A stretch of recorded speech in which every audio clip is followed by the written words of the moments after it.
जिन्हें इस्लाम कोट Nagar Parker bypass road ते मेघवाड़ बिरादरी है उनजो कब्रस्तान है ताबो फ़कीर कब्रस्तान उन ते कब्ज़ा कया पिया वञनि ऐं मेघवाड़ बिरादरी समेत लुहाणा बिरादरी जा हिते अॻवान मौजूद आहिनि एहतजाज कनि पिया।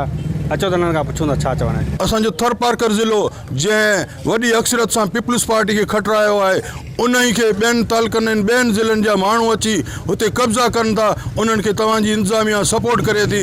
असां यकीन सां था चऊं असां जेको आहे सो पूरो इस्लाम कोट शहर सरापा एहतियाज है। असो अल्टीमेटम है जेकॾहिं अॼु जे ॾींहुं इहो कब्ज़ो ख़त्म न थियो तो सुभाणे शटर डाउन हूंदी ऐं रोड सब जाम हूंदा।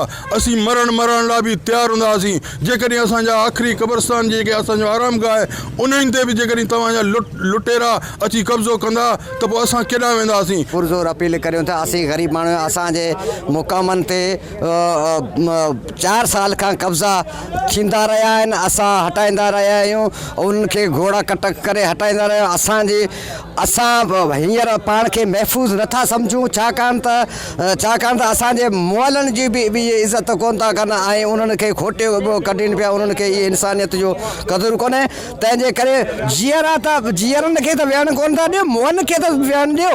असां पर मन इहो अपील करूं था डीसी साहब के, असांजे हिते असिस्टेंट कमिश्नर के त इहो बराए महिरबानी असांजा कब्ज़ा ख़त्म कराए वञनि ऐं इस्लाम कोट जो पर अमन माहौल के बरक़रार रखियो वञे। मुतालबो कनि पिया त मेघवाड़ बिरादरी जे कब्रस्तान ते जेका कब्ज़ो कयो वियो आहे उहो फ़ौरन ख़त्म कराए वञे।